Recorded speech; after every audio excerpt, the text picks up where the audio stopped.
شام ڈھل رہی تھی۔ آسمان پر سرخی مائل بادل چھائے ہوئے تھے اور ہوا میں خزاں کا رنگ گھلا تھا۔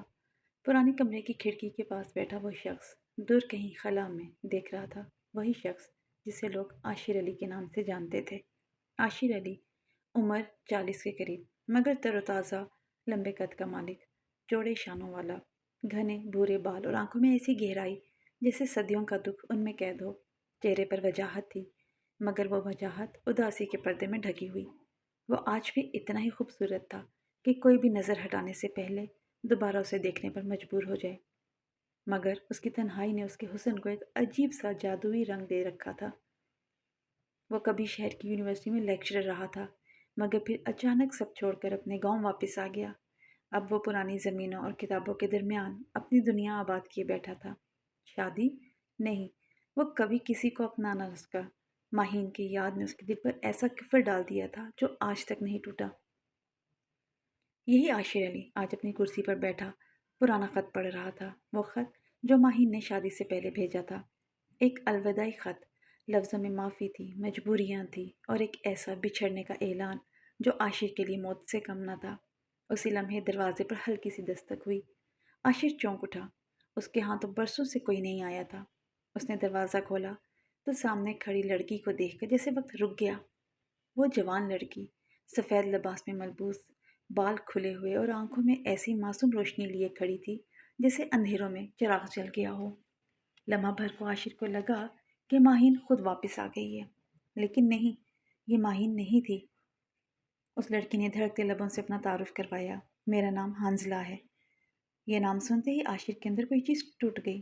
حنظلہ؟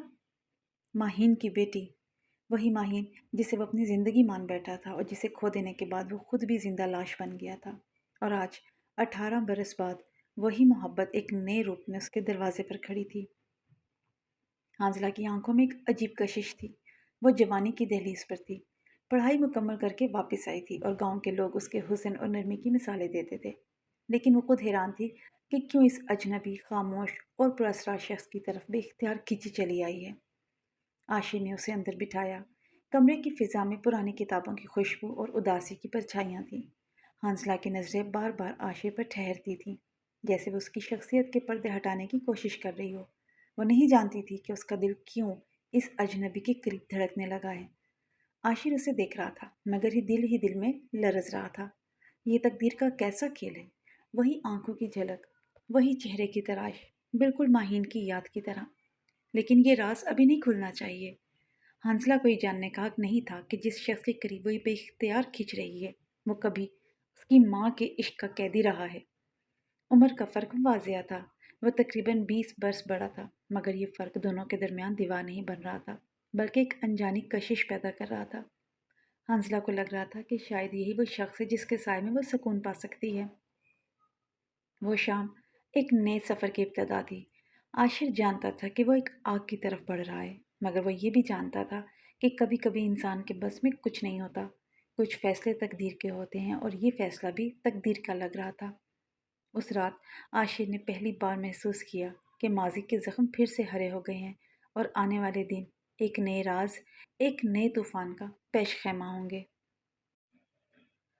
وہ رات حنظلہ کی زندگی بدلنے والی رات تھی۔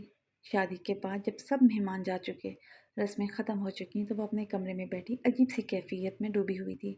وہ اب عاشر کی بیوی تھی، لیکن اسے اس بات کا اندازہ بھی نہیں تھا کہ اس رشتے کے پیچھے کتنی پرانی کہانی دفن ہے۔ عاشر کمرے میں داخل ہوا تو حنظلہ نے پہلی بار اسے قریب سے دیکھا۔ لمبا قد، چوڑا سینہ، گہری بھوری آنکھیں اور وہ سنجیدہ سا وقار جس سے پورا کمرہ بھر سا گیا تھا۔ حنظلہ کو یوں لگا جیسے وہ کسی خواب میں ہے۔ اس نے دل ہی دل میں شکر ادا کیا کہ قسمت نے اسے اتنا خوبصورت اور کامیاب شوہر دیا۔ عاشر نرم سی مسکراہٹ کے ساتھ اس کے قریب آیا۔ حنظلہ، اب تم میری زندگی کا حصہ ہو، مگر ایک بات ہے جو تمہیں ابھی نہیں معلوم، اور نہ ہی یہ وقت ہے کہ میں بتاؤں۔ یہ کہہ کر وہ خاموش ہو گیا۔ حنظلہ نے حیرت سے اس کی طرف دیکھا مگر کچھ نہ بولی۔ لیکن وقت گزرتا گیا اور حنظلہ کو آہستہ آہستہ عاشر کی آنکھوں میں چھپی وہ اداسی نظر آنے لگی جو کبھی ہنسی میں چھپ جاتی اور کبھی گہری خاموشی میں ابھر آتی۔ وہ کمال کا شوہر تھا، اس کی ہر خواہش کا خیال رکھتا، اس سے محبت کرتا، لیکن اس سب کے باوجود ایک خلا سا تھا، جیسے عاشر کے دل میں کوئی پرانا زخم ابھی تک تازہ ہو۔ ایک دن حنزلہ نے اپنی ماں ماہین کی پرانی ڈائری دیکھی جو حادثاتی طور پر پرانی الماری سے نکل آئی تھی۔ صفحات پر وہ کہانیاں لکھی تھی جو ماہین نے اپنی جوانی میں لکھی تھی۔ ہر صفحے پر ایک ہی نام بار بار دہرایا گیا تھا، عاشر۔ حنزلہ کی سانس تھم گئی۔ یہ وہی عاشر تھا؟ ماں نے کبھی بتایا کیوں نہیں؟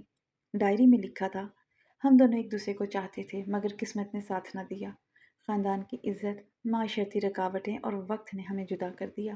عاشر نے ہمت کی، میں نے صبر کیا، مگر دل دونوں کا ٹوٹ گیا۔ حنزلہ کے ہاتھ کانپنے لگے، آنکھوں سے آنسو بہنے لگے۔ اس کا دل سوالوں سے بھر گیا۔ کیا عاشر نے اسے اس لیے قبول کیا کہ وہ ماہین کی بیٹی ہے؟ کیا اس کی اپنی محبت کے پیچھے صرف ایک پرانا خواب ہے؟ اس رات حنزلہ عاشر کے سامنے پھٹ پڑی۔ آپ مجھے سچ کیوں نہیں بتاتے؟ کیوں آپ کی آنکھوں میں ہمیشہ وہ خالی پن رہتا ہے؟ کیا آپ نے کبھی مجھ سے سچی محبت کی یا میں صرف ایک پرانی کہانی کا سایہ ہوں؟ عاشر کے چہرے پر درد کی ایک گہری لہر دوڑ گئی۔ اس نے نظریں جھکائیں جیسے برسوں کا بوجھ ایک لمحے میں اس کے کندھوں پر آ گیا ہو۔ حنزلہ، ہاں یہ سچ ہے، میں تمہاری ماں ماہین سے محبت کرتا تھا۔ وہ میری پہلی اور آخری محبت تھی، لیکن زندگی نے ہمیں جدا کر دیا۔ حنزلہ کے دل میں جیسے کسی نے خنجر گھونپ دیا۔ اور میرا کیا؟ میں کیا ہوں آپ کے لیے؟ اس کی آواز کانپ رہی تھی۔ عاشر نے آگے بڑھ کر اس کے آنسو صاف کیے، اس کے ہاتھوں میں اپنے ہاتھ لیے۔ تم میری محبت نہیں ہو حنزلہ، تم میرا نصیب ہو۔ محبت اور نصیب میں فرق ہوتا ہے۔ محبت خواب ہے اور نصیب حقیقت۔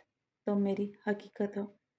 حنزلہ نے روتے روتے اس کی آنکھوں میں دیکھا۔ اس لمحے اسے پہلی بار احساس ہوا کہ کبھی کبھی محبت کے زخموں پر صرف نصیب کا مرہم لگتا ہے۔